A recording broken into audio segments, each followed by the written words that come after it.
본 방송에서 제공하는 투자 정보는 투자 판단에 대한 조언입니다. 방송에서 제공하는 주식의 가치, 가격 상승 및 가격 하락에 대해서는 방송사에서 보장하지 않습니다. 시청자 여러분 안녕하십니까? 출발 짐스와일드 2부로 돌아왔습니다. 최은정입니다. 어제 국내장 어떻게 마쳤는지 간단히 전해드리겠습니다. 코스피가 사흘 만에 소폭 오르기는 했지만 외국인들의 매도 공세에 2,570선을 회복하지는 못했습니다. 어제 코스피가 0.08% 상승하기는 했는데 종가는 2,568포인트였습니다. 코스닥 시장은 그간 강세를 견인했던 바이오주들이 일제히 쉬어가면서 약세를 보였는데 올해 들어 처음으로 사흘 연속 하락세였던 거고요. 코스닥은 0.59% 빠졌습니다. 하지만 다른 종목들로 매기가 확산되면서 상승 종목이 하락 종목보다는 많은 하루였는데요. 오늘 국내장 흐름은 어떨지 두 분의 전문가와 함께 추천주 공개해드리는 시간 갖겠습니다. 자, 출증 2부 시간에는 시청자 여러분들 종목 상담 함께 받으실 수 있고요. 건당 100원의 정보 이용료가 부과되는 샵 9082번으로 지금 문자 참여해 주시면 되겠습니다. 지금 시각이 8시 52분을 막 넘어서고 있는데요. 오늘도 장 개장 전에 시초가 공략주 듣겠습니다. IBK 투자증권의 박성환 차장 전화로 만나볼게요. 차장님 안녕하세요. 네, 안녕하십니까? 예, 오늘 어떤 종목 보셨는지 투자 포인트 함께 짚어주시죠. 네, 오늘은 포스코 말씀드리겠습니다. 전날 같은 경우에 중국의 철강 최대 생산 지역인 허베이성에서 3월 15일까지 예정되었던 난방기 감상 정책을 5월 15일까지 연장한다는 이슈가 시장에 있었습니다. 중국 정부 측에서 공식 문건으로 발표된 건 아니지만 일부 온라인 매체를 통한 유관 부처에서 허베이성 감산 기간 연장에 대해서 어느 정도 의지가 있고요. 대기오염 정도에 따른 현실적인 정책 변동이 뒤따르게 하기 위한 논의를 하고 있다라고 이야기가 됐습니다.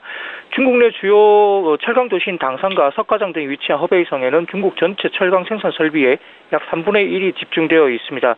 북경을 둘러싼 공업지라는 점에서 대기오염 개선을 위한 정부 정책과 매우 밀접한 관련이 있는 지역으로 볼 수 있겠습니다. 중국의 전국 고로 가동률이 2017년 전국 난방기 감산 시작 이전인 11월 10일 70.2%에서 11월 17일 63.1%로 떨어졌고요. 지난주 1월 26일로 본다면 64.1%로 낮은 수준에 유지되고 있습니다.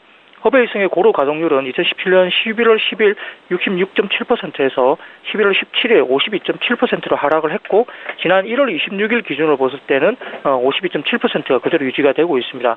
중국 허베이성의 감산기간 연장이 현실화된다면 공급 측 요인에 의한 가격 강세가 연장될 것으로 전망될 수 있기 때문에 포스코를 동반한 전반적인 철강 산업에서 긍정적으로 볼 수 있겠습니다.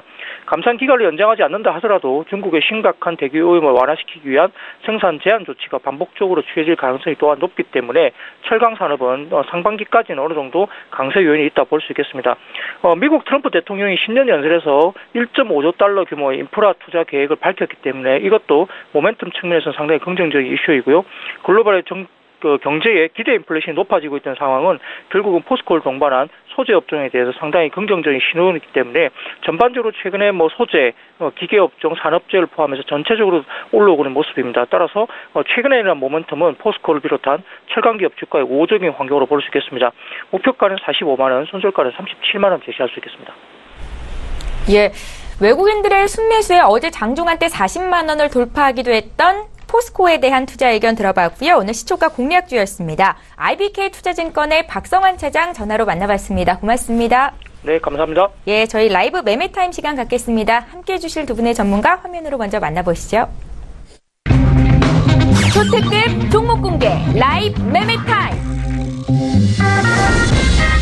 주식은 언제 사느냐보다 무엇을 사느냐가 중요하다. 구도주의 달인 김영철. 철저한 분석으로 유망주만 골라낸다. 성장주 매매의 신보증수표 김리나. 예, 금요일을 함께해 주시는 두 분의 전문가 나와 계시는데요. 인사부터 드리겠습니다. 위즈 인베스트먼트의 김영철 팀장 오셨고 김리나 주임 연구원 이렇게 두 분과 함께 할게요. 안녕하세요. 네, 안녕하십니까. 안녕하세요. 예, 반갑습니다. 자, 오늘도 전일장 특징주부터 분석해 보겠습니다. 어제 많이 오르거나 내린 종목 중에서 혹시 사볼 만한 종목 있는지 의견 들으실 수 있는데요. 국보 디자인 볼게요. 어제 주가는 6% 가까이 오르면서 종가가 나왔고요. 성장성 대비해서 지금 주가가 좀 저평가돼 있다라는 평가가 있었습니다. 두 분의 의견 들어볼게요. 3, 2, 1. 예, 국보 디자인 두 분 모두 굿 의견을 주셨고요. 김영철 팀장님. 네, 일단은 뭐 지금 주가 수준은 저평가 영역이 맞다라고 이제 보는 게 좋을 것 같고요. 예. 작년에 이제 실적 좋았는데 주가가 그 부분들을 좀 많이 반영을 못했었던 그런 부분들인데, 최근 순환매 시장 속에서 관심이 부각이 되면서 움직임이 좀 나타나고 있지 않나 이렇게 좀 보고 있는데요. 업종 평균 PER이 한 12배 정도가 되는데, 네. 이 기업 같은 경우에는 지금 주가 수준 보더라도 한 7배 정도밖에 되지 않기 때문에 현저한 저평가가 분명히 맞다라고 이제 좀 보시면 좋을 것 같고, 그 다음에 지금 자산 같은 경우에도 상당히 우량하다. 그렇기 때문에 사실 뭐 부담스럽지 않은 그런 주가 수준이다라고 이제 좀 보시면 좋을 것 같습니다. 뭐 실적 좋아지고 현금성 자산 많은데 주가가 상대적으로 그거를 반영 못했다. 그리고 업종 평균 PER보다 낮다. 시장에 관심이 필요했었던 그런 시점에서 시장에 관심이 좀 들어왔기 때문에 충분히 뭐 접근이 가능한 그런 종목이다. 이렇게 좀 판단을 할 수가 있겠습니다. 예, 어제 주가가 많이 올랐지만 여전히 저평가 구간이다라는 관점으로 코멘트를 주셨습니다. 국보 디자인 봤고요. 저희 다음 종목도 살펴볼게요. 대우건설인데 어제 주가는 1.7% 정도 하락이었습니다. 호방건설이 대우건설 매각의 최종 우선 협상 대상자로 선정이 됐는데 신용평가업계는 좀 우려의 목소리를 내고 있다고 하거든요. 두 분의 의견은요? 3, 2, 1. 부정적이신 거죠? 김리나 연구원님. 네, 일단은 이제 호방건설이 한 40% 정도의 대우건설을 인수를 했는데요. 예. 앞으로 사실상 이 두 회사가 어떻게 시너지를 낼지는 아무도 모르는 일이고, 일단 기업 가치를 좀 뒤로 하고 일단 주가에 대한 얘기만 조금 해보자면, 이러한 일시적인 이 뉴스들은 사실상 주가 심리에 좀 작용하는 정도가 굉장히 크기 때문에 어느 정도 주가를 좀 끌어올릴 만한 그런 뉴스라고 보기는 어렵다고 보고 있고, 그다음에 좀 전반적으로 이런 브랜드 가치에 좀 타격을 줄 거라는 이야기가 많습니다. 이제 얼마 전에 최근에 이제 어저께 끝났는지 모르겠는데 과천에 7단지 프로지옥 분양이 있었는데 그 분양에 신청한 인원 수가 미달이 됐다고 해요. 근데 이거에 대한 이제 얘기로 사람들이 노이즈를 이제 계속 대우건설이 혹시 호방건설에 인수가 돼서 그런 거 아니냐 이런 거에 해석도 굉장히 많았기 때문에 아무래도 투자자분들이 좀 단기적으로 이런 불확실성에 대해서는 피하려고 하는 부분이 크니까 또 주가에는 긍정적인 요인은 아니다 이렇게 판단이 되고 있고요. 그렇다면 기업 가치를 보면 또 주가가 좀 장기적으로 봤을 때 올라갈 수 있느냐라는 것도 좀 보셔야 되겠는데, 우선 지금 이전에 대우건설의 실적을 조금 보게 되면은 국내 쪽에서는 매출의 이익률이 굉장히 좋게 나오고 있어요. 근데 문제는 해외 쪽이거든요. 해외 수주가 조금 부족한 부분이 아무래도 실적 개선에 필요한 상황인데, 네.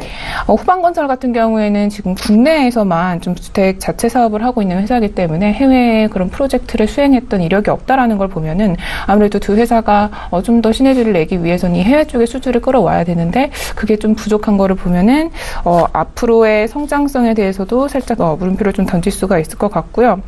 다만 좀 그래도 긍정적으로 보고 있는 거는 아무래도 좀 은행 관리 체계가 좀 마감이 되고 지금 현재 경영상 좀 안정성을 얻게 됐다라는 것 정도 좀 긍정적이다 이렇게 보고 있습니다. 그래서 단기적으로는 우선 그 뉴스에 대해서는 조금 악재가 해소될 때까지는 좀 주가는 기다려봤다가 그 다음에 좀 투자를 하시는 게 어떨까 이런 의견이고요. 네. 그리고 지금 현재는 심지어 지금 국내 주택 분양 지역이 국내에서도 굉장히 유사한다는 점이 좀 악재다 이렇게 보겠습니다.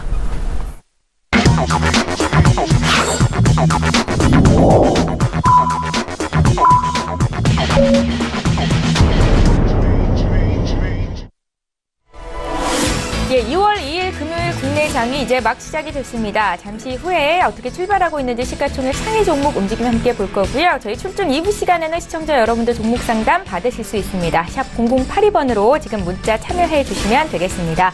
자, 그럼 코스피 시장부터 어떻게 출발하고 있는지 분위기 볼까요? 함께 가보시죠. 예, 시가총액 상위 종목군 출발하는 분위기를 먼저 봐드리겠습니다. 파격적인 액면 분할을 발표했던 삼성전자. 외국인들은 삼성전자를 어제까지 4흘 연속 팔았었는데요. 오늘도 삼성전자는 0.8% 가까이 밀리면서 출발이 되고 있습니다. 246만 9천 원 선에서 지금 시작이 되는 모습이고요. SK 하이닉스는 어제 종가 수준인데 4분기 실적 호조를 보인 이후로 차별적인 강세를 나타내고 있습니다. SK 하이닉스는 7만 4천 원에서 시작이 되고 있고, 현대차가 어제 종가 수준에서 출발이 됩니다. 오늘 시초가 공략주로 포스코를 추천하신 전문가도 있으셨죠. 외국인들의 순매수에 장중 한때 40만 원을 어제 돌파하기도 했던 포스코. 오늘은 좀 쉬어가는 움직임이 나타나고 있고요. 그 밖의 종목들 좀 더 살펴볼게요. 작년에 흑자 전환에 성공했다라고 밝히면서 어제장 1% 올랐었던 삼성바이오로직스가 오늘도 추가적으로 1% 더 오르면서 신고가 행진을 이어가고 있습니다. 최근에 삼성물산의 흐름도 좋은데요. 작년에 전년 동기 대비해서 500%가 넘는 실적을 발표했던 삼성물산인데 올 들어 주가는 12% 급등 중이고요. 오늘도 역시 1.7% 상승세를 나타내고 있습니다. 지수 움직임 좀 살펴볼게요. 오늘 국내 증시 양지수가 움직임이 좀 엇갈리면서 출발이 되고 있습니다. 코스피는 하루 만에 약세 전환이 됐고요. 0.24% 하락한 2,562로 출발이 되고 있습니다. 반면에 코스닥은 지금 나흘 만에 상승 전환이 됐고 0.33% 상승한 911로 출발을 하고 있는데요. 코스닥도 시가총액 3위 종목군 어떻게 출발했는지 분위기 함께 보겠습니다. 간단히 좀 살펴드릴게요. 어제는 바이오주들이 일제히 급락세가 나타났었는데 오늘은 반발 매수세가 좀 유입이 되고 있습니다. 미국 식품의약국이 셀트리온의 완제품 공정 개선 사항을 추가로 요구했다라는 소식이 있었고요. 어제장 셀트리온 5%나 급락이었습니다. 하지만 오늘은 0.8% 정도 오름세를 출발하고 있고 어제 7%나 하락했던 셀트리온 헬스케어도 1.5% 반발 매수가 유입이 되고 있습니다. 1위부터 5위권에 있는 종목 중에서는 어제 올랐었던 CJ ENM만 지금 소폭 밀리고 있는 상황이고요. 6위부터 10위 종목 더 살펴볼게요. 오늘은 바이오주에 그래도 매수세가 좀 들어오고 있다라고 평가하시면 좋을 것 같은데 셀트리온 헬스케어에 이어서 셀트리온 제약도 1% 반등 주고 있습니다. 최근에 좀 약세 흐름이 두드러졌었던 티슈진의 움직임은 오늘도 약세입니다. 지금 나흘 연속 하락이고요. 지난해 영업 손실이 154억 원을 기록해서 적자 전환이 됐다라고 공시한 바 있습니다. 티슈진의 주가 53,000원 선 거래가 되고 있습니다. 이제 라이브 매매타임 시간을 본격적으로 시작해 보겠습니다. 두 분의 전문가와 함께 10종목씩 추천주 공개해 드릴 텐데요. 먼저 수익률 자랑 시간부터 갖겠습니다. 김영철 팀장 종목 함께 살펴보시죠. 지난 1월 5일에 주셨던 코덱스 코스닥 150 레버리지가 지금 30% 수익을 기록 중에 있습니다. 최근에는 좀 횡보하는 움직임이 나타나고 있는데 함께 매수하셨던 분들은 여전히 30% 수익을 보고 계실 거고요. 김리나 연구원 종목도 있으시죠? 더존 비즈온 지난해 12월 22일에 주셨던 종목입니다. 지금 50% 이상 수익을 기록 중에 있습니다. 이 두 종목에 대해서 의견 한 말씀씩 여쭤볼게요. 김영철 팀장님. 일단은 올해도 인덱스 그러니까 액티브보다는 패시브 자금 쪽 그러니까 그쪽에 대한 시장의 관심이 상당히 좀 높지 않을까 이렇게 좀 판단을 하고 있고요. 그다음에 KRX 300 지수 발표가 됐고, 그러니까 그 구성 종목이 발표가 됐고, 네. 그 지수가 구성이 되면 또다시 그거를 담으려고 하는 자금들이 있을 겁니다. 그리고 그거를 기다리시는 분도 있고, 지금 시장에서는 KRX 300 그 ETF 언제 나올지에 대한 관심이 높은 상황이기 때문에. 그 전까지 코덱스 레버리지 ETF 이거는 매수를 해 나가야 되지 않을까 이렇게 좀 보고 있습니다. 사실 올해 코스닥이 좋다라고 생각을 하시는데 이 종목을 안 사는 건 사실 앞뒤가 좀 맞지 않는 그런 투자 방식 중에 하나다라고 이제 좀 보고 있고요. 사실 1월 달에만 고가 기준으로는 46%가 움직였습니다. 그러니까 지수에 보통 이제 레버리지라고 하면 2배 정도인데 이거는 이제 시총 상위 쪽 150 구성을 해서 그 이상의 이제 그 레버리지 효과를 좀 누리는 그런 부분들이고요. 물론 이제 빠질 때도 그런 부분들이긴 하지만 어쨌든 조정시마다 관심을 가져가야 된다 이렇게 좀 보고 있습니다. 그래서 지금이라도 보유를 안 하신 분들 같은 경우에는 추가적인 관심 그리고 일정 부분 포트폴리오에는 반드시 필요한 종목 중에 하나다 이렇게 말씀을 드리도록 하겠습니다. 예, 코스닥이 강할 텐데 특별히 어떤 종목을 사야 될지 모르겠다 하시는 분들은 코덱스 코스닥 150 레버리지 살 필요 있겠다라고 계속 말씀하고 계시죠. 김영철 팀장님 종목이었고요. 이번에 김리나 연구원께는 더존 비즈온 들어볼게요. 주가가 올해 들어서 굉장히 많이 올랐습니다. 예. 네, 일단 더존비전 같은 경우에는 4분기에 어닝 서프라이즈를 기록을 하면서 주가가 많이 급등한 부분이 있는데요. 좀 부담스러워서 좀 접근이 어려울 수도 있겠지만 이 회사 같은 경우에는 좀 미래 성장성이 있기 때문에 좀 투자를 해볼 만한 회사다 이렇게 생각을 하고 있습니다. 우선 지금 조금 더 이제 업셀링을 위해서 지금 고객당의 단가를 좀 상승을 시키고 있고요. 그 다음에 정보 보안 관련한 매출도 좀 꾸준히 증가를 하고 있다는 부분도 굉장히 긍정적이고, 지금 더존비전의 이제 주력 제품은 ERP인데, 이 ERP라고 하면은 그냥 기업 내 의사소통을 좀 더 활발하게 할 수 있는 그런 소프트웨어의 일종이다라고 생각을 하시면 돼요. 근데 지금 회계 프로그램 관련한 ERP에서는 사실상 우리나라에서 뭐 더존, 영리먼, 이카운트 등이 있는데, 그 중에서 더존비전이 이제 회계 프로그램에 대해서는 굉장히 강점을 갖고 있기 때문에 이 부분을 좀 살려서 더 이제 새로운 그런 소프트웨어들을 더 개발을 할 수 있을 거라고 보고 있고요. 그다음에 올해에도 역시나 뭐 위하고라고 해서 새로운 비즈니스 플랫폼을 출시를 한다고 하는데요. 이거 같은 경우에는 내부에서만 기업이 이제 의사소통을 하는 게 아니라 외부와도 함께 이제 통합 시스템을 운영을 하는 거기 때문에 앞으로는 좀 핀테크 쪽에서도 활용이 된다고 치면은 더존비전 같은 경우에는 좀 더 회사가 좀 성장할 수 있는 그런 가능성이 있다라고 보고 있습니다. 예, 두 분의 수익률 자랑을 먼저 해드렸습니다. 이제 오늘 추천주 공개해야겠죠? 김영철 팀장님 12종목 지금 봐주십시오. 일단은 12종목은 네이버입니다. 네이버 작년 하반기부터 말씀을 드리고 있는 그런 상황이고요.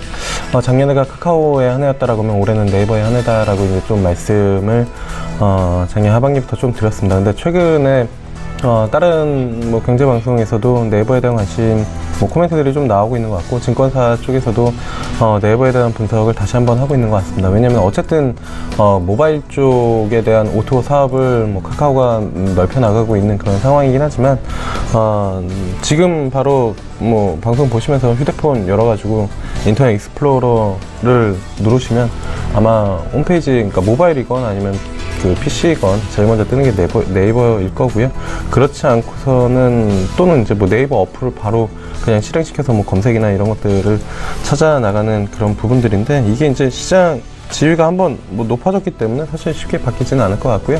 주가 자체는 작년에 박스권을 기록을 했기 때문에 올해는 이제 뭐 박스권을 좀 돌파하는 그런 시도가 충분히 나오지 않을까 이렇게 좀 보고 있고요. 그 다음에 얼마 전에 TV인가 뉴스에서 봤는데, 외국인들이 국내에 오면은 꼭 들리는 핫스팟 중에 하나가 이태원의 그 라인 캐릭터 샵이거든요. 그러니까 저도 가봤는데 진짜 한국인들보다는 외국인들이 진짜 많더라고요. 거기서 이제 뭐 양손에 그 보따리에, 그러니까 이제 패킹에 상당히 많은 제품들을 사가지고 서로 이제 뭐 사진도 찍고 그런 부분들을 본다라고 하면은, 사실 국내 같은 경우에는 카카오가, 그러니까 카톡 서비스가 완전히 뭐 주름을 잡고 있지만, 해외 쪽 같은 경우에 특히나 뭐 일본이나 아니면 기타 동남아 쪽 국가에서는 라인에 대한 성장성이 추가적으로 충분히 가능하다. 국내에서도 사실 그러니까 카카오가 그 카톡이라는 플랫폼을 가지고선 여러 가지 사업을 펼쳤던 것처럼 해외에서도 라인이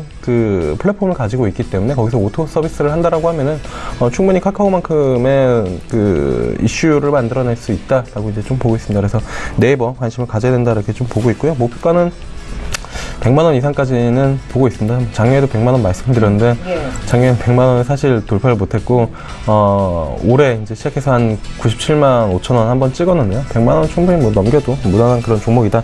그렇게 좀 보고 있고요. 그 다음에 말씀을 드릴 종목은, 9위 종목은 DY파워입니다.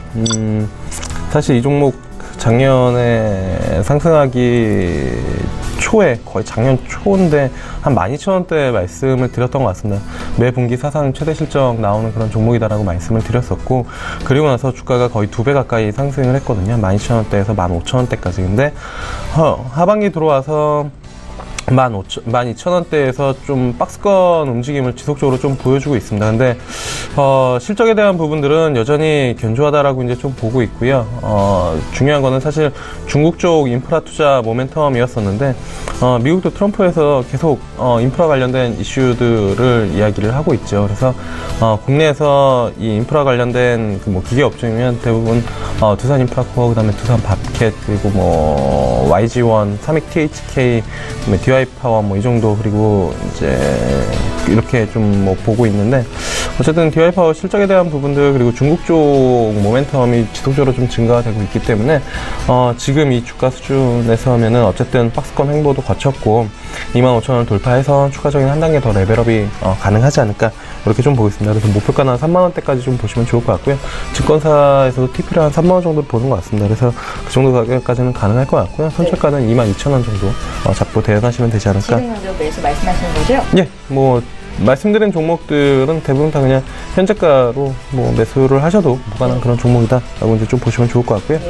그 다음에 이제 스튜디오 드래곤인데요. 이 종목 그때 전화 연결로 오늘 장 공략 중이다라고 이제 뭐 말씀을 드렸었던 종목인 것 같습니다. 월요일이었는데요. 이날 말씀드리고 나서 고가가 한 7.93% 상승을 해서 그래도 전화 연결했는데 당일날 장 초반에 말씀드렸는데 잘 올라서 좋다라고 이제 생각을 했는데 오후장에 갑자기 저가가 한 6.8%로 변동성이 상당히 좀 커져가지고 개인적으로도 조금 살짝 이 종목이 이럴 종목이 아닌데 왜 그런가 라고 이제 생각을 했었는데 일시적으로 차익 실현 좀 나왔고요. 그 다음날 바로 되돌림하고 그 다음에 신고가 기록을 해준 종목입니다. 그래서 뭐 그때 말씀드려서 그때 매수하신 분들도 충분히 뭐 수익일 거고요. 그리고 나서 또 하나 이슈가 있었는데 이게 해외 쪽 뭐 국내 증권사일 겁니다. 좀 비싸다 라는 이슈 보고서를 내놨는데 개인적으로는 왜 내놨는지 모르겠습니다. 왜냐면 이때 당시라고 해봤자 한 일주일 전 정도가 되는데 이때 요 종목 말고 컨텐츠 종목이 다 좋았습니다. 그러니까 제이 컨텐츠나 아니면 기타 그 중국 쪽 그 컨텐츠 수출을 하는 기업들이 다 좋으면서 좋았는데도 목표가 하향 리포트를 내서 개인적으로는 저 애널리스트가 제정신인가라는 생각을 했었는데 그리고 나서 다시 이 종목에 대한 시장 관심이 너무 좋다 보니까 어제장 대부분 다 되돌려놨고요. 신고가를 한번 낼 수밖에 없습니다. 왜냐면은 워낙 탄탄한 라인업을 가지고 있고 올해 이제 TVN 쪽에 대한 모멘텀 그리고 그러니까 케이블 쪽뿐만이 아니라 지금 지상파에서도 저는 개인적으로 보고 있진 않지만 주말 드라마 그 황금빛 내 인생인가요?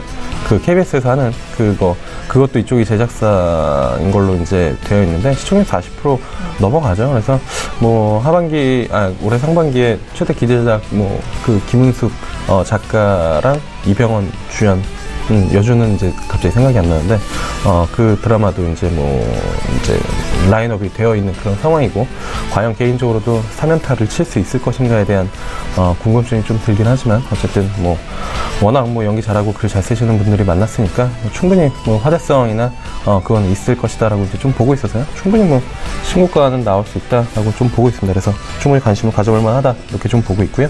그 다음에 이제 볼 종목은 JYP 엔터입니다. 투둥이들이 열심히 일을 하고 있죠. 그래서 그때 사실 모멘텀은 그 트와이스 일본 쪽에 대한 모멘텀 그리고 스트레이트 키즈 그러니까 남자 아이돌 3개 정도의 그룹인데 말씀드리고 나서 증권사에서 분석 보고서가 나왔습니다. 그때 목표가를 좀 세게 부르는 증권사 목표가가 나왔는데 그때 26,000원짜리 TP였나요? 그래가지고 이날 장중에 22%까지 움직임이 좀 나타났었는데 말씀은 물론 그 전에 드렸죠. 한 14,000원 언더부터 이제 말씀을 드렸었던 그런 부분들이기 때문에 그리고 나서 지금 보름 가까이 횡보를 하고 있습니다. 근데 이 횡보하다가 다시 한번 레벨업 할 수 있는 그런 모멘텀을 충분히 가지고 있다. 트와이스가 이제 일본 진출해가지고 올해부터 수익이 극대화될 수 있는 그런 부분들이고 그 다음에 이제 스트레이트 키즈랑 그 다음에 텐센트 쪽 같이 하는 중국 쪽 그 남자 아이돌 이름이 갑자기 생각이 안 나는데 보이 이런 그런 이제 이름이었는데 텐센트 중국 쪽에서 워낙 영향력이 있기 때문에 확실히 모멘텀을 받을 수 있다. 그래서 YG, SM 그다음에 JYP 쪽에서는 개인적으로 JYP 스타일이 좀 좋다라고 이제 좀 보고 있고요. 그래서 목표가는 한 2만원대까지는 충분히 가능하지 않을까 이렇게 좀 보고 있고요. 손절가는 한 15,000원 정도 잡으시면 되지 않을까 이렇게 좀 보고 있고요. 예, 그리고 6위 종목이요. 6위 종목은 그 호텔 신라입니다. 이것도 좀 말씀을 드렸었는데 이제 그 T2 그러니까 터미널 2 제2여객 그쪽에 대한 모멘텀도 가지고 있고요. 그다음에 그 홍콩 레저 그 호텔 레저 쪽 흑자에 대한 부분들이랑 홍콩 그 창인공항 쪽 이쪽 실적 개선이 지속적으로 좀 되고 있다. 이게 원래 계속 발목을 잡고 있었는데 이 부분만 돌아 나오면은 충분히 모멘텀을 받을 수 있다. 물론 밸류로는 좀 비싸고 PER이 130 나오긴 하는데 어쨌든 성장성에 대한 부분들로 베팅이 들어가는 거기 때문에 충분히 관심을 가질 만하다. 목표가는 12,000원, 손절가는 9만원 잡고 대응하시면 되겠다. 이렇게 말씀드리도록 하겠습니다. 예. 김영철 팀장님과 5종목을 먼저 공개해드렸습니다. 10위부터 6위 종목 봤고요. 이번에 김리나 연구원 종목도 바로 연결해볼게요. 10위 공개 부탁드릴게요. 네, 우선 10위 종목으로 말씀드릴 종목은 이제 Y솔입니다. 네. Y솔 같은 경우에는 최근에 주가가 많이 떨어졌었는데 좀 장기적으로 봤을 때는 좀 투자를 해도 괜찮은 종목이라고 생각을 하고 있습니다. 일단 Y솔은 소우 필터랑 이제 카메라 모듈 그리고 블루투스 모듈 핸드폰에 사용되는 뭐 RF 솔루션 등을 제품을 개발하고 판매를 하고 있는 그런 회사인데요. 뭐 소우 필터라고 하면은 뭐 특정 수신 그 주파수만 수신을 하고 이제 이외의 그런 다른 노이즈들은 차단을 시키는 그런 기기입니다. 근데 우선 지금 통신 환경이 좀 변화하면서 Y솔 같은 통신 장비들의 좀 수요가 좀 이룰 거다라고 보고 있는데요. 고사양 부품의 수요가 좀 증가하고 있는 부분이 확인되고 있기 때문입니다. 지금 현재 스마트폰뿐만이 아니라 더 필요로 하는 곳이 더 점차적으로 많아지고 있습니다. 뭐 자율주행차라던가 뭐 스마트홈이라던가 이런 식으로 이런 통신 제품들이 더 사용될 수 있는 그런 영역이 확대가 되고 있는데요. 자율주행차 같은 경우에는 지금 현재 소울 필터와 모듈을 채택하는 그런 수요가 굉장히 늘어나가고 있고 또 지금 사물 인터넷 같은 경우에도 매출 좀 다각화시키면서 Y솔이 좀 더 시장에 진입을 꾀하고 있습니다. 지금 현재 특히 우리나라에서는 소울 필터 같은 경우에는 Y솔이 국내에서 유일하게 생산을 하고 있기 때문에 이 부분을 좀 감안하시게 되면 좀 길게 봤을 때 좀 주가가 성장할 수 있다 이렇게 보고 있고요. 두 번째로는 사실상 지금 4분기의 실적 매출액을 좀 살펴보게 되면 당기순이익 같은 경우에는 전분기 대비해서 살짝 좀 줄었습니다. 그런데 이 부분은 지금 중국 쪽에서 주력 제품을 4분기에 스마트폰을 출시를 했기 때문에 이게 감안되지 않았기 때문에 이것도 연결시켜서 보게 되면 사실 둔화폭은 그렇게 크지는 않을 거다 이렇게 보고 있고요. 그다음에 특히 지금 중국 쪽 회사들은 이제 낮은 사양 위주의 부분들을 주로 채택을 하게 되는데 세계화 추세에 따라서 이 중국 고객사들도 점차적으로 좀 고사양화된 그런 제품들을 늘려가고 있어요. 그래서 이런 부분에 보면 단가가 아무래도 높기 때문에 Y솔의 수익을 더 극대화하는 데는 역시 긍정적인 영향을 미칠 수 있다 이렇게 보고 있습니다. 네. 두 번째 9위는요, 이제 서진 시스템이라는 종목입니다. 서진 시스템도 이제 같은 업종에 속해 있는 그런 회사인데 통신 장비라던가 반도체 장비 구조물 관련해서 그런 구동 장치 등을 만들고 판매하고 있는 그런 회사입니다. 일단 서진 시스템을 말씀드린 첫 번째 이유는요, 사업을 조금씩 다각화해 나가고 있다 이런 부분입니다. 최근 2016년 12월에 이제 베트남 쪽에서 설립을 완공을 한 생산시설에서 지금 공급량을 굉장히 많이 늘려가고 있는데요. IT 중소기업 중에서는 서진 시스템이 베트남 쪽에 굉장히 빠른 시기에 진출을 했고 이 거의 모든 생산 기반을 지금 베트남 쪽에 두고 있습니다. 근데 베트남 쪽에서는 원가와 인건비의 그런 가격 경쟁력이 있기 때문에 공급 물량을 증가를 시켜도 서진 시스템에서는 더 규모의 경제 효과를 볼 수가 있게 보고요. 그 다음에 지금 초기에는 이제 통신 부품을 시작으로 해서 지금 현재 반도체, 모바일, ESS 부품까지 영역을 확대시키고 나가고 있습니다. 전반적으로 모든 부분에서 좀 매출이 성장이 돼가고 있는데 특히 ESS 부분 같은 경우에는 지금 현재 모든 기업들이 또 추구해 나가고 있는 그런 부분이 있죠. 근데 고객사인 삼성 SDI의 기반으로 해서 좀 품목을 확대시키고 있고요. 그 다음에 삼성 SDI뿐만이 아니라 다른 고객사들도 좀 데려오기 위해서 이렇게 이제 고객 다각화하는 데 추진 중입니다. 두 번째로는 지금 현재 미국을 시작으로 해서 통신 사업자들의 좀 투자 활동이 조금 더 활발해질 거라고 보고 있습니다. 이제 삼성전자가 원래 서진 시스템의 주 고객인데 삼성전자가 최근에 버라이존과 지금 통신 장비 공급 계약을 체결을 했습니다. 버라이존 같은 경우에는 지금 올해 하반기부터 세계 최초로 5G 상용화를 계획을 하고 있다라고 하니까요. 향후에 좀 성장성을 고려를 하시게 되면은 역시 이 서진 시스템에도 수혜를 볼 수가 있겠다 이렇게 보면서 서진 시스템도 좀 관심 있게 살펴보시면 괜찮겠습니다. 네. 8위 종목은 휴캠스라는 종목입니다. 휴캠스는 코스피에 상장되어 있는 한 1조 정도의 규모를 갖고 있고요. 전남 쪽의 여수 산업단지에 생산시설을 보유하고 있는 화학 원료를 생산하는 그런 회사입니다. 휴캠스 같은 경우는 일단 말씀드린 첫 번째 투자 포인트는 이소시네이트라는 이제 제품이 호황을 누리고 있어요. 그러니까 이거는 뭐냐면 플레이우레탄의 원료라고 보시면 되는데 플레이우레탄은 또 원자재의 원료로 사용되니까 그러니까 화학 그냥 원료라고 생각을 하시면 되는데 지금 현재 이소시네이트 같은 경우가 지금 수요가 급증을 하고 판매가도 굉장히 올라가고 있기 때문에 휴캠스 같은 경우는 이 덕분에 수혜를 보고 있습니다. 그래서 작년에 영업이익 같은 경우가 1,500억 원 정도를 기록을 했는데 이 부분은 전년 대비해서 95% 정도나 증가를 한 수치입니다. 그래서 덕분에 지금 배당률도 한 5% 정도로 확대를 시킨다고 하니까요. 아무래도 휴캠스에 투자를 하시는 주주에게도 이 부분은 당연히 긍정적인 소식일 수밖에 없다 이렇게 판단이 되고요. 두 번째로는 지금 고객사 증설을 통해서 휴캠스도 역시 같이 거기에 대응을 하기 위해서 좀 M&B 관련한 증설을 완료를 했습니다. 지금 현재 근데 가동률이 90% 정도로 추정이 되고 있어요. 최근에 금호 위스이 화학이랑 장기 고급을 체결하면서 이 부분에 좀 수급을 따라가기 위해서 좀 가동률을 높여가고 있는 추세고 그다음에 가동률은 좀 더 지속적으로 이루어질 수 있을 걸로 보고 있습니다. 또 이에 더해서 지금 미국 쪽의 다우케미칼이라는 회사가 텍사스 쪽의 MDI 플랜트를 불가항력을 선언했으니까 공급을 좀 중단시키겠다 이런 이야기예요. 근데 덕분에 휴캠스 같은 경우에는 단기적으로 수급을 더 개선할 수 있는 그런 환경에 놓여졌다고 보고 있고요. 마지막으로는 지금 현재 말레이시아 쪽의 프로젝트가 전방 시황이 조금 악화됐기 때문에 이 부분을 좀 해결을 해나갔어야 됐는데 휴캠스 같은 경우는 해결 방안으로 빠르게 투자비를 좀 감축하는 대응으로 경영성을 좀 더 개선을 해나가고 있기 때문에요. 휴캠스 같은 경우는 좀 더 지켜봐서도 괜찮은 종목이라고 보고 있고 목표가는 29,000원으로 손절가는 24,500원으로 대응을 하시면 되겠습니다. 예. 7위 종목은 휠라코리아입니다. 휠라코리아는 한 2주 전부터 제가 말씀을 드렸었던 것 같은데요. 휠라라는 브랜드를 가지고 있는 의류 회사고요. 지금 휠라코리아 같은 경우에는 일단 국내 법인이 작년 2분기에 턴어라운드를 시작을 해서 점차적으로 회복세를 이뤄가고 있습니다. 뚜렷이 보이고 있는데 특히 신발 품목에서 인기몰이를 하고 있어서 이 부분이 매출을 견인시키는 데 굉장히 좋은 역할을 하고 있고 그다음에 생산 방식을 조금 바꿨어요. 기존에는 원래 중국 쪽에서 중국 법인에서 모든 생산을 다 했었는데 중국의 반 제품 만들고 한국으로 가지고 와서 거기서 완제품을 생산하는 그런 방식으로 바꾸면서 좀 관세를 덜어내는 그런 효과를 누릴 수 있을 거라고 보고 있습니다.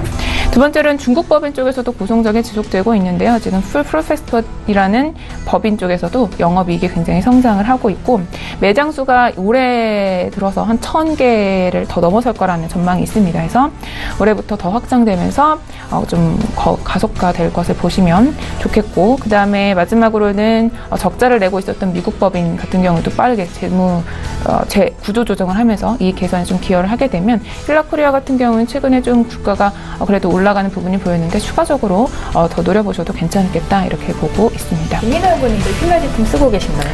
저는 사실 휠라 제품을 잘 쓰지는 않지만 네. 골프 웨어 같은 경우는 좀 예쁘게 나오더라고요. 그래서 네. 그다음에 이게 운동화가 있어서 질문을 드리겠습니다. 아 그러셨군요. 네, 저도 한번 주가가 굉장히 많이 하겠습니다. 올라갔어요. 올해 들어서. 네.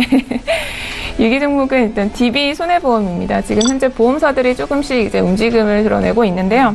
DB 손해보험 같은 경우에는 처음에 이제 회사를 설립을 했을 때 자동차 보험을 독점 판매를 시작을 했습니다.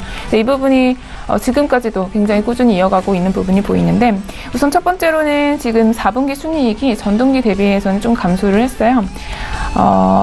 하지만 이제 전년 동기 대비해서는 사실상 60%나 넘는 성장을 기록할 걸로 보고 있고요.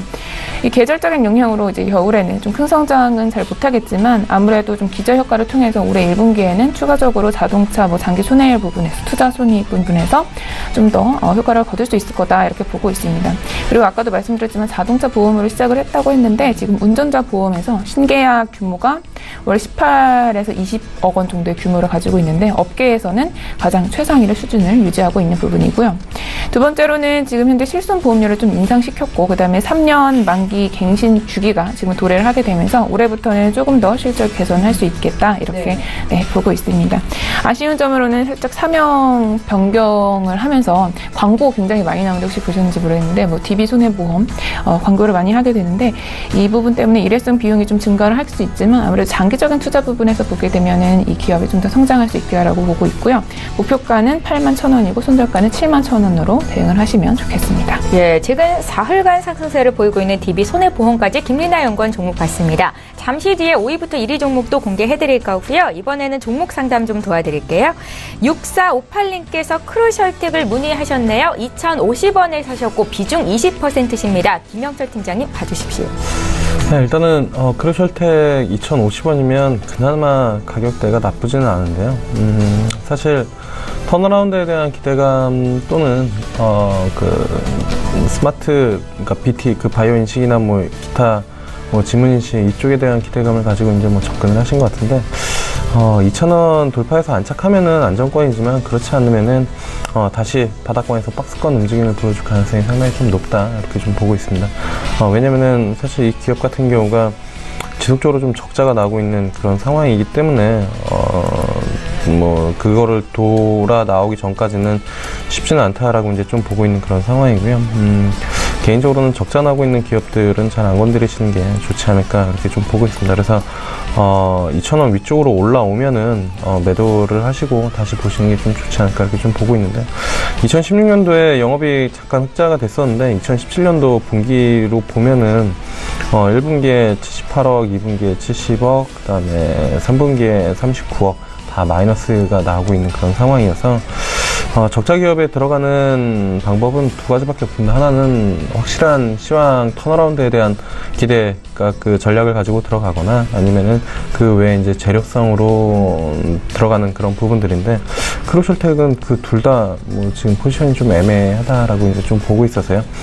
그리고 만약에 그러한 이제 기대감을 갖고 들어갔다라고 하면은 1,600원대 정도 박스권 하단에서 들어가는 게 낫고 지금 2,000원대는 너무 좀 애매한 가격이다 그래서 저는 반등시에 매도를 하는 게 맞지 않을까 이렇게 좀 보고 있습니다. 예, 매수한 가격 부근에서는 일단 파는 게 좋겠다라는 의견이셨는데 최종 선택은 시청자께서 하시는 거겠죠? 잘 보시기 바랍니다. 3849님께서 지니뮤직을 문의하셨는데 최근에 주가가 좀 많이 빠졌어요. 사신 가격이 6,030원이시고 비중이 18%십니다. 어떤 악재가 있습니까? 김리나 연구원께 들어볼게요. 어저께 그 아이리버 주가가 굉장히 많이 올라간 거를 보실 수가 있겠는데 네. 지금 이 SK텔레콤이 새롭게 자회사인 아이리버랑 엔터테인먼트 3사가 음원 B2B 관련해서 지금 유통계약을 체결을 했어요. 근데 SK텔레콤, 아이리버랑 지니뮤직 같은 경우에는 경쟁사라고 보실 수도 있겠거든요. 그래서 지금 지니뮤직 같은 경우에는 KT랑 LG U+를 고객으로 해가지고 수익성을 좀 개선을 해나가고 있는데 아무래도 이동통신사 세 개가 경쟁사임을 감안을 하게 되면 지니뮤직에는 좀 악재로 작용을 하면서 주가가 좀 더 떨어질 수밖에 없었다 이렇게 보고 있고요.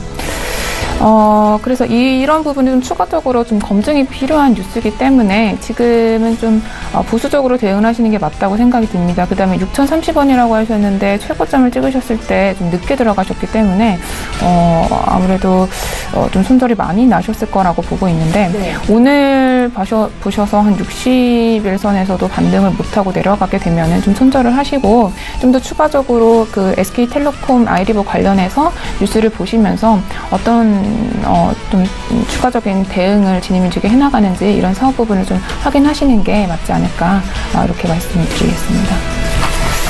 예, 저희 이렇게 해서 시청자 여러분께서 문의 주신 종목 상담 도와드렸고요. 이번에 저가 매수 신호가 와 있어서 저가 매매의 달인 연결해 보겠습니다. DB금융투자의 김현겸 주식팀장 만나볼게요. 팀장님 안녕하세요. 예, 안녕하세요. 예, 오늘은 어떤 종목 보셨습니까? 예, 오늘 말씀드릴 종목은 현대차인데요. 현대차 같은 경우 1월달에 실적이 나왔습니다. 월말마다 이제 월 단위로 내수의 실적 그리고 글로벌 판매량의 실적들이 나오는데요. 일단 내수에서는 굉장히 긍정적인 그런 실적을 발표를 했지만 글로벌적으로는 아직까지 좀 미진한 부분이 좀 많이 있는 것 같습니다. 아무래도 선진 시장인 미국 시장에서 차 판매량의 감소가 좀 이어지고 있는 것이 1월 실적으로 나타났는데요. 일단 3월부터 신차 사이클이 다시 도래를 합니다. 3월부터 신차 사이클이 돌아서면서 일단 내수 시장에서 점유율을 회복한다는 것이 굉장히 긍정적이라고 할 수 있습니다. 아무래도 내수 시장에서 수익성이 좀 확보가 되고 있는 상황이기 때문에 내수 시장의 점유율 확대는 수익성 확대로 이어질 가능성이 크다라는 관점에서 현대차의 1월 실적은 어느 정도 긍정적인 측면이 크다라고 보겠고요. 3월부터 신착 사이클로 돌아서는 그런 기대감 역시 지금부터는 관심을 가져야 될 시점이라고 생각이 됩니다. 또 하나 이제 현대차 그룹의 지배구조 이슈 역시 긍정적으로 좀 작용할 것으로 보이는데요. 최근에 주가의 흐름을 보시더라도 이평선이 정배열이 완성이 되는 그런 모습 속에서 최근 3개월 내 고점 부근까지 올라가고 있습니다. 전체적으로 현대차에 대해서 관심을 갖는 투자자들은 최근엔 별로 없지만 실제적으로 주가의 흐름은 굉장히 좀 긍정적인 방향으로 흘러가고 있다라는 점 보시면 좋을 것 같고요. 또 최근에 4거래일 연속 외국인 매수세가 집중이 되고 있습니다. 최근 코스피에서 3거래일 연속 매도가 나오고 있는 전체 코스피 외국인 시장 대응과는 다른 방향의 외국인 수급이 들어오고 있습니다. 외국인들이 현대차에 대해서는 긍정적인 관점에서 매수 관점으로 보고 있다는 점도 매수의 하나의 포인트라고 말씀을 드리겠습니다. 일단 매수가 16만 2천 원, 목표가 22만 원, 손절라인 15만 원 말씀을 드리겠습니다. 예. 김영현 팀장님께서 오늘 저가 매수 포착주로 현대차를 주셨는데 어제 2차 한미 FTA 개정 협상도 난항을 겪었다라는 소식이었고 미국에서 지금 계속 딴지를 걸고 있는 게 자동차와 자동차 부품 쪽이잖아요. 그럼에도 불구하고 현대차는 지금 사볼 만한 시점이다라고 말씀을 하시는 거죠. 일단 1월 차 판매량 발표 이후에 오늘 전체적인 시장 흐름이 좋지 않음에도 불구하고 현대차는 2% 가까운 상승을 보이고 있습니다. 이것이 답이라고 생각이 되고요.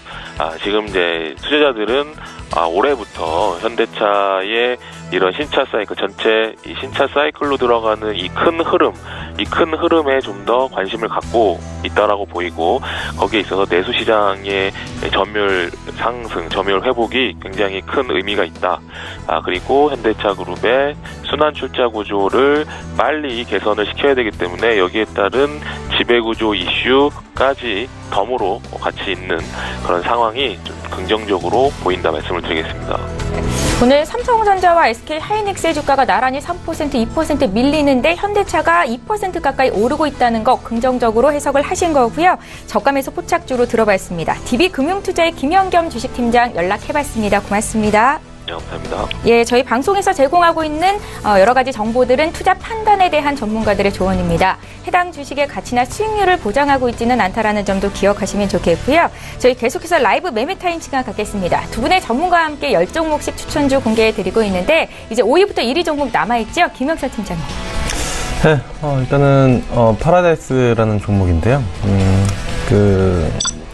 중국 쪽 모멘텀 때문에, 그러니까 사드 이슈 때문에 사실 파라다이스 주가가 지속적으로 좀 눌려왔다가 개선되는 기대감이 작년 하반기에 들어오면서 작년 10월부터 14,000원대에서 26,000원대까지 정말 다이렉트로 올랐습니다. 2배가 올라왔는데요.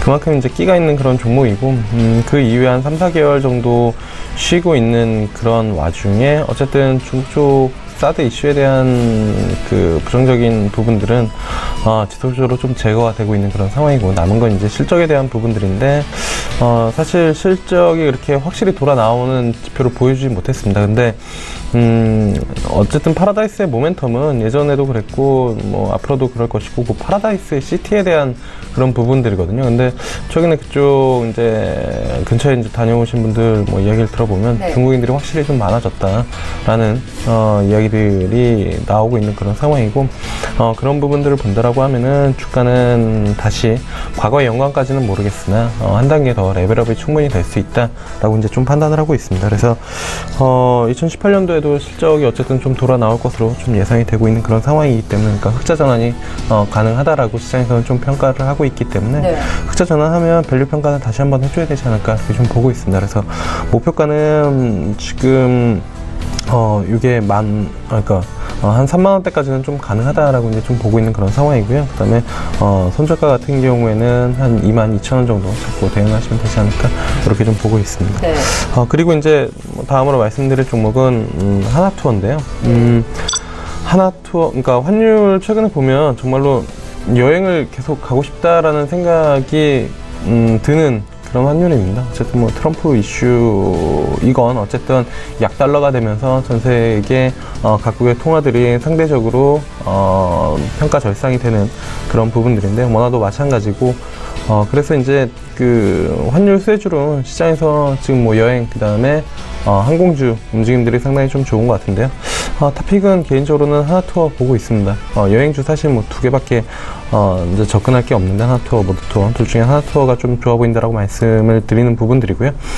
작년부터 뭐 말씀을 드렸지만 올해 한 15만 원대까지는 충분히 가능하다라고 이제 좀 보고 있는 그런 종목 중에 하나인데 1월 중순 정도에 생각했던 목표가의 절반 정도는 왔습니다. 그때 한 10만 원대 말씀을 드렸으니까 24만 원이면 거의 한 25% 절반 정도 왔다가 지금 한 11만 6천 원 정도 하고 있는 그런 상황인데 T2 면세점에 대한 이익 이슈 그다음에 이제 환율에 대한 부분들 그리고 뭐 개인적으로 저도 하나투어를 통해서 그 항공권을 지금 보고 있는 그런 상황이고 일단은 뭐 가이아까지 해놓은 상황이기 때문에 일단은 뭐 충분히 그런 거 있잖아요. 그러니까 결국엔 내가 움직일 때 뭐 남들이 주위에서 막 좋다라고 하다가 내가 결국엔 움직일 때 그 관련된 종목들이 움직이는 경우들이 좀 상당히 좀 많은데 하나투어도 뭐 그런 관점에서 충분히 접근이 가능하다라고 이제 좀 보고 있고요. 목표가는 15만 원입니다. 여전히 올해 15만 원 말씀하세요? 네, 올해 15만 원은 충분히 갈 수 있을 것이다라고 생각을 하고 있고요. 그다음에 손절가는 11만 원 정도 잡고 대응을 하시면 되지 않을까 이렇게 좀 보고 있습니다. 네. 그리고 말씀드릴 종목 세 번째 종목 3위 종목이죠. 포스코 캠텍입니다. 포스코 캠텍 지금 주가 움직임을 보면은 그 사막 콘덴서 한번 터지기 직전, 그러니까 위쪽으로 슈팅이 나오기 직전에 움직임이 자꾸 이제 생각이 나는데 두 종목을 거의 계속 말씀을 드렸었습니다. 근데 사막 콘덴서도 옆으로 지속적으로 좀 횡보를 하다가 결국엔 1월 16일 날 장중에 21% 그러니까 고점을 완벽히 돌파하면서 거래를 터트리면서 움직임이 좀 나타났고요. 지금 뭐 차익 실현이 좀 나오고 있는데 사마컨에서 추가적으로 좀 조정이 나오면 다시 한번 뭐 포트폴리오에 편입을 시킬 예정인데 지금은 사마컨덴서는 한번 움직임이 나타났고 조정 중이다라고 하면은 포스코 캠텍은 옆으로 지속적으로 좀 횡보를 하고 있는데 횡보하는 와중에 일단은 지금 수급도 상당히 좀 괜찮습니다. 그리고 코스닥 아마 시가총액 12, 11위, 12 이 정도 하고 있는 그런 상황이고 KLX 300 지수에도 편입이 됐기 때문에 뭐 수급적인 부분들 우호적일 수밖에 없다 이렇게 좀 판단을 하고 있고요. 네. 국내에서 음극재 유일하게 생산을 하는 그런 기업이어서 상장성도 상당히 좀 높다. 그래서 주가 횡보하다가 어느 순간에 한 15%, 20% 분명히 뻗어줄 수 있는 그런 부분들이고 증권사에서도 목표가를 65,000원, 뭐 7만원대까지 잡는 그런 부분들이기 때문에 개인적으로 이 종목 목표가는 65,000원 그리고 네. 손절가는 45,000원 잡고 있다라고 이제 좀 보고 있고요. 네. 그 다음에 1위 종목은 크린앤사이언스입니다. 아니 2위 예. 종목 안 하셨나요? 2위 종목은 경동나비엔입니다. 시간이 없어가지고 경동나비엔 뭐 여러 번 설명드렸으니까 짧게 설명드릴 드리면 좋을 것 같은데요. 뭐 이전에도 한 5만 원대에서 지속적으로 좀 말씀을 드렸고 중국 쪽이 석탄에서 가스보일러로 바뀌기 때문에 경동나비엔이 안 좋을래 안 좋을 수가 없다. 그래서 조정 시에 지속적으로 좀 매수를 해볼 만하다. 목표가는 9만 원 정도 좀 잡으시면 될 것 같고요. 그다음에 손절가는 5만 원 정도 잡으시면 될 것 같습니다. 그리고 마지막 종목은 크린앤사이언스입니다. 사실 제가 1위 종목을 한번 선정을 하면 1위 종목이 시세가 날 때까지는 잘 안 빼는데 꽤 오래 걸린 종목이 몇 종목이 있습니다. 크린앤사이언스 말고 이 앞전에 이녹스 첨단 소재랑 그 다음에 민엔지라는 두 기업은 제 머릿속에도 기억이 납니다. 한 3, 4주 들고 나왔는데 결국에는 시세를 줬거든요. 그 시세를 짧게 준 게 아니라 줄 때 한 20, 30% 이상씩 줬는데 크린앤사이언스를 말씀을 지금 한 3주째, 2주째 정도 2, 3주 드리는 것 같은데요. 한번 움직임이 나올 것 같습니다. 물론 아쉽게 위닉스가 먼저 신고가를 나와가지고 근데 위닉스는 이제 뭐 전환결 할 때 말씀을 드려서 다행인 것 같은데 크린앤사이언스가 위닉스의 필터를 제공을 하고 있기 때문에 독점 공급하나요? 예, 그렇게 이제 거의 독점은 아니고 그러니까 거의 이제 많은 물량들을 이쪽으로 이제 주는 그런 부분들이어서 네. 위닉스가 좋으면 크린앤사이언스도 좋을 수밖에 없다. 그리고 미세먼지 한 번만 오면 움직임이 나올 것 같습니다. 그래서 뭐 실적 부분들도 좋고요. 그래서 충분히 접근이 가능하다. 그래서 목표가는 2만 원, 손절가는 16,500원 잡고 대응하시면 될 것 같습니다. 예, 특히나 오늘 더 자신감이 돋보이는 김영철 팀장님의 종목들에 대한 얘기 들어봤습니다. 김민아 연구원도 종목 가져오셨는데요. 5위부터 공개해드릴게요. 네, 5위 종목은 현대산업입니다. 현대산업도 이전에 한번 말씀드렸었는데 현대 아이파크몰을 브랜드로 해서 우리나라 국내 대표 건설사죠. 그래서 건설사라고 하면 뭐 재개발이나 재건축, 그다음에 민간 개발형 도급 사업 등을 영위하고 있는 그런 회사입니다. 우선 첫 번째로는 지금 주택 사업 쪽의 매출이 굉장히 확대가 되고 있습니다. 그리고 자체적으로도 이 주택 사업 비중을 좀 더 늘려나가면서 이익률을 더 개선하는데 치중을 하고 있는데요. 다만 지금 현재 4분기에 당기 순이익 같은 영업이익은 증가를 했지만 당기 순이익 같은 경우에는 조금 예상치를 하회를 하겠는데 이 부분은 사실 정기 세무조사 관련해서 약간 과세 인식에 대한 차감이기 때문에 전반적으로는 사업이 좀 성장 중이다 이렇게 판단을 하시면 되겠고요. 네. 두 번째로는 지금 계속해서 좀 추가적으로 또 분양이 이어지고 있습니다. 지난해에는 9월 달에 산성역에 있는 포레스티아, 11월 달에도 부산 서면의 아이파크, 서가정에도 센트럴 아이파크 등을 한 2만 세대 정도 분양을 했던 그런 이력이 있는데요. 이게 성공을 했고 추세가 좀 이어져서 2018년도에도 쭉 이제 또 분양을 더 늘려갈 것 같습니다. 일단 지금 예정되어 있는 세대수만으로도 2만 3천 세대 정도가 되고 있으니까요. 이 개선이 뚜렷이 보이고 있는 그런 종목이다 이렇게 생각이 들고 있고요. 그 다음에 4위 종목을 말씀드리면 LS입니다. 저번에 LS 산전에 한번 말씀드렸다가 이번에 LS로 종목을 살짝 교체를 했는데 네. LS 같은 경우에는 뭐 LS IND랑 LS 전선, 뭐 LS 산전 이런 자회사들을 가지고 있는 지주회사고요. 일단 제가 LS를 말씀드리는 이유는 이 LS의 주가는 사실 2010년 이후로부터 동가격이랑 계속 비슷한 흐름을 계속 유지를 하고 있어요. 그래서 원재료가 상승을 하게 되면 사실 이 부분을 좀 판가에 이제 정가를 시키면서 기업들에게는 이익을 낼 수가 있는데 지금 동가격이 굉장히 많이 증가를 하고 있습니다. 지난 4분기에만 해도 LME 동가격은 이 3분기 대비해서 14% 정도가 증가를 했고요. 2018년도에도 좀 추가적으로 더 오를 거라고 전망을 보고 있고 이 부분은 또 판가 상승에 기여를 하기 때문에 아무래도 LS 기업 내부로는 좀 긍정적인 그런 작용을 할 걸로 보고 있습니다. 두 번째로는 지금 LS 전선이랑 LS 산전 자회사가 좀 실적이 개선이 되고 있는데요. 현재 주요 수주처는 중동 쪽이에요. 근데 중동 쪽에 보시면 지금 유가가 또 상승하고 이런 기존에 좀 업황이 개선되고 있는 그런 기대감을 확산시키고 있는데 LS 산전과 LS 전선이 지금 현재 중동 쪽에서 또 추가적으로 신규 수주를 작년보다 좀 본격화시키면서 올해 좀 성장이 더 보일 수 있을 거라고 보고 있습니다. 네. 네, 마지막으로는 지금 전반적으로 자회사들의 재무 구조가 전반적으로 개선이 되면서 이 LS도 좀 효과를 볼 수 있을 것 같고 LS 엠트론의 방막 사업이나 뭐 손자회사인 LS 오토모티브 같은 지분을 좀 처리를 시켜버리고 그다음에 현재 지금 미국의 전선 업체인 SPSX라는 회사가 있는데 이 회사는 2008년도에 LS가 인수한 회사예요. 이 회사에 조금 더 치중을 하면서 아무래도 실적을 좀 더 증가를 하는데 그런 구조를 깨하고 있다 이렇게 보시면 되겠습니다. 그래서 목표가는 9만 원으로 보고 있고요. 손절가는 7만 6천 원을 잡고 대응을 하시면 좋겠습니다. 네. 3위 종목은 KG ETS입니다. KG ETS도 좀 지속적으로 말씀을 드리고 있는데 환경 에너지 관련한 회사들은 조금 멀리 봤을 때 사실상 성장이 있는 그런 회사라고 생각이 듭니다. 그래서 환경 에너지 회사들을 좀 주의 깊게 보는 편인데 일단 KG ETS 같은 경우에는 세 가지 사업을 하고 있어요. 그래서 세 가지 사업을 1, 2, 3으로 좀 나눠서 설명을 드리게 되면 먼저 폐기물 사업 부분입니다.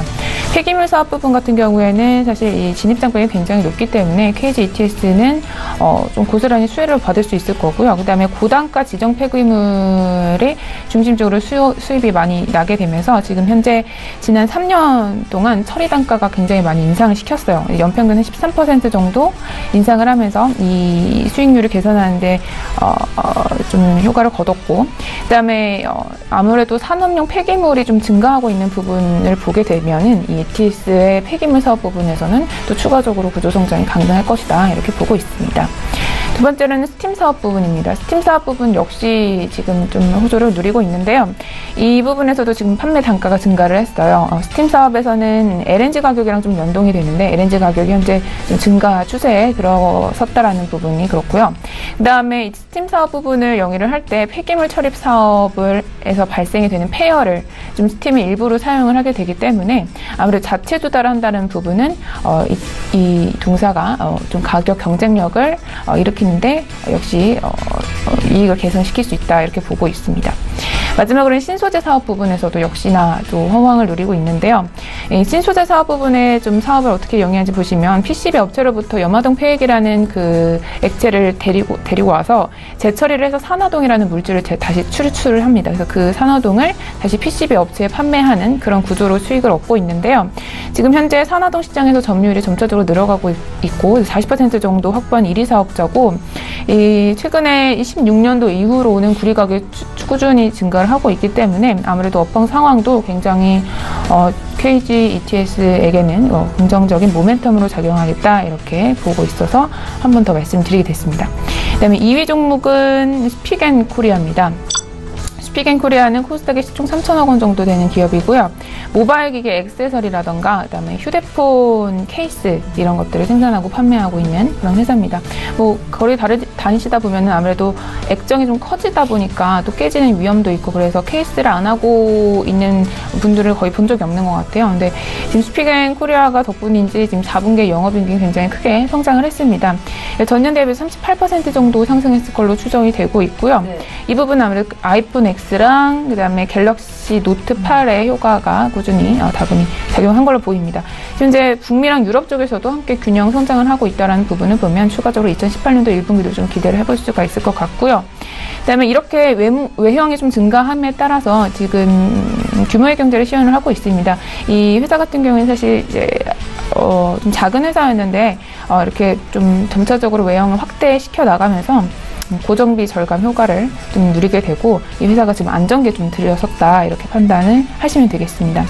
그다음에 지금 마지막으로는 온오프라인 쪽에서 성장력을 더 추구를 해나가고 있는데 온라인 쪽에서는 아무래도 대형 백화점들도 온라인 채널을 확대하는 데 굉장히 주력을 하고 있어요. 근데 이 스픽앤코리아는 아마존을 통해서 온라인 판매율을 상승을 시켰고 그 다음에 오프라인 쪽에서도 매장 수를 확대를 시켜나가면서 이용객을 더 끌어들이는 데 노력을 하고 있습니다. 마지막으로는 지금 갤럭시 9도 내달쯤에 공개가 된다고 하는데요. 아무래도 이런 제품들이 또 출시가 되게 되면 스픽앤코리아도 그에 맞춰서 제품을 다시 새롭게 출시를 하게 되기 때문에 좀 매출 기여를 기대를 할 수가 있겠습니다. 그래서 목표가는 55,000원으로 보고 있고요. 순저가는 45,000원으로 대응을 하시면 되겠습니다. 예, 마지막으로 넘버 1은요? 네, 1위 종목은 케어젠입니다. 케어젠은 지금 코스닥 종목이고요. 세포 증식이나 뭐 분화에 관여하는 이런 성장 인자들을 바탕으로 해서 화장품이나 의료기기나 뭐 건강기능식품 이런 것들을 개발하고 생산하고 있는 그런 회사입니다. 우선 케어젠을 말씀드린 첫 번째 투자 포인트는요. 지금 주력 제품인 항노화 제품으로 개발을 한 펩타이드가 글로벌 시장에서 좀 판매를 하고 있고 판매가 확대되고 있습니다. 다른 회사들과는 달리 이 원재료 같은 경우를 이제 자체 생산을 하기 때문에 굉장히 원가 경쟁력을 가졌다는 게 이 회사의 강점이고요. 두 번째로는 지금 해외 진출도 더 늘려갈 계획인데 사실상 해외 쪽에서 이 관련한 펩타이드 관련한 회사들은 엘러간이나 갈던마가 그 가점 시장을 누리고 있는데 그런 영역을 굉장히 누리고 있는데 케어젠이 좀 성능이 향상된 더마필러를 출시를 하면서 그 틈새 시장을 좀 꾸준히 넓혀가고 있습니다. 그래서 러시아나 독립 연합 국가나 유럽 쪽에 좀 자리매김을 좀 다분히 하고 있다라는 부분이 확인이 됐고요. 그다음에 마지막으로는 지금 음식료 부분에서도 좀 꾸준히 성장세를 이뤄갈 것 같은데 혈당 조절을 할 수 있는 디글루스테롤이라는 그 제품을 음료로 개발을 했어요. 그래서 음료 형태로 개발에 성공을 하게 되면서 이 대량 공급을 위해서도 증설을 더 해나가고 투자를 더 해나가고 있습니다. 지금 전 세계적으로 봤을 때 좀 안타까운 소식이긴 하지만 당뇨병 환자가 증가를 하고 있다는 부분은 이런 음료 형태의 어떤 식품료들이 좀 더 수요가 급증할 수 있다는 환경이라고 보고 있고 동사의 성장력을 이끄는데 그런 제품으로 작용을 한다 보면은 목표가는 10만 원까지 올라갈 수 있다고 보고 있고요. 손절가는 87,000원 이렇게 제시를 해드릴게요. 예, 잘 알겠습니다. 오늘 라이브 매매타임 두 분의 전문가와 함께 총 10종목씩 공개를 해드렸습니다. 다시 한번 종목 정리 도와드릴게요.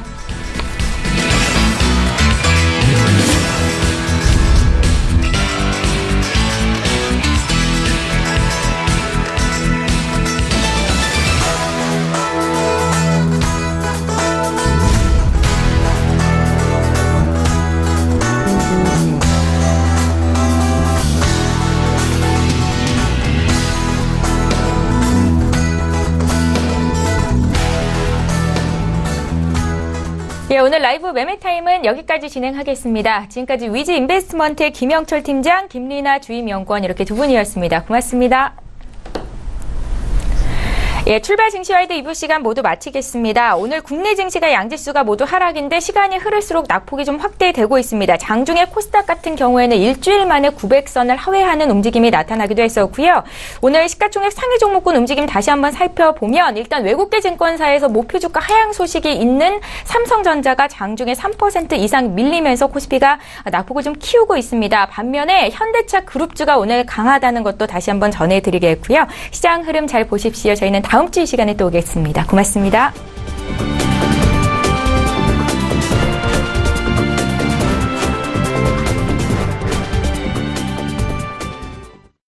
본 방송에서 제공하는 투자 정보는 투자 판단에 대한 조언입니다.